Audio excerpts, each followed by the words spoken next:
7 items within the summary, which should be part of your objective.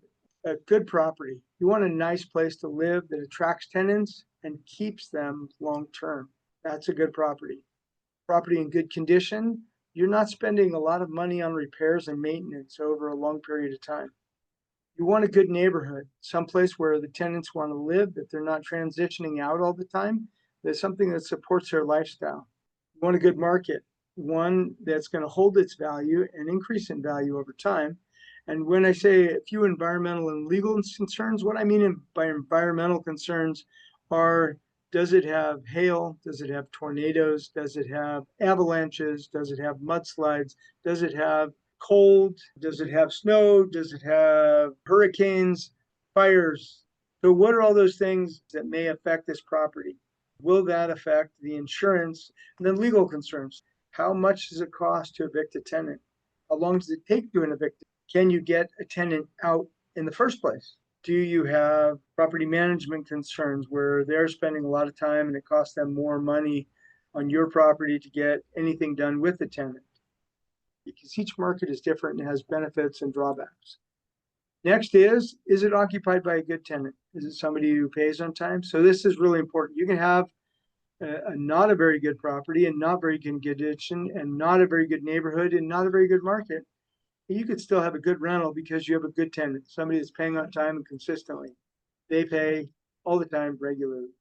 And sometimes you can find and purchase properties that are already occupied, and you can check with the management company and look at the history of that tenant, and then you just basically take over. I've bought properties that way before, where the I tenant bought was properties already that way there. too, Mike. Not that they're out there in heavy amount, but you do come across them. And Yeah. so what I've learned is call the property management companies and see if any of the owners are looking to sell. Because the property management companies still want to continue to maintain the property. Yeah, and just because an owner is selling doesn't mean that there's anything wrong with the property. Sometimes it's their own personal situation. Correct. And I have that situation going on right now. I have a 5-unit complex in Tennessee, and I have a partner, and there's some medical issues with the partners. This is one of those properties I would never sell. I would hang on forever, but because of the situation, we need to sell it. And the tenants are just incredible. The cash flow is really good. It's just a great property. So, people have different situations and scenarios that pop up all the time. But you're selling it because of your partner's medical condition. Because of the partners, yeah. Managed by good property managers. So make sure you have a good property manager, because that keeps the tenants happy, keeps them in longer, it keeps them paying rent, and your expenses low. And lastly, be a good owner. Use good oversight.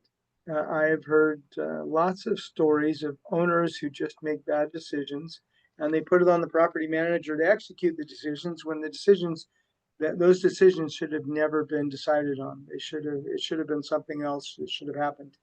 It was just the owner was not providing either good oversight. Sometimes they're not watching anything that's going on. The property manager just goes wild. Sometimes the tenant goes wild, and the property manager wants to do something but can't get the owner to step forward and get anything done. So there's lots of different reasons why people can lose money, but be a good owner and have good managers and keep good tenants, and that'll keep you in a much better situation with your investments. If you do all these good things, you'll have a world-class investment here in the United States. If all of these things are done, good property in good condition, in a good neighborhood, in a good market, you can keep the property 30, 40, 50 years, and it'll perform for you well all of those years. It's not that there won't be a year where you'll go negative on it. There certainly will be, just because you have to replace roof at some point and HVAC at some point, etc. But overall, it'll be a very good property most years. And if you don't want to do the heavy maintenance on it, a roof or whatever, what I've done in the past with some of my properties is you basically sell it 1031 exchange into a younger property and start the process all over. because there are investors and buyers out there that will buy properties that need work and need repair. So Yeah. if you don't want to go through the hassle and do it, just exchange out of it and buy another property that's much younger. Yeah, and there are investors out there that want to do that kind of work. Yes, many. So just a reminder, we're here to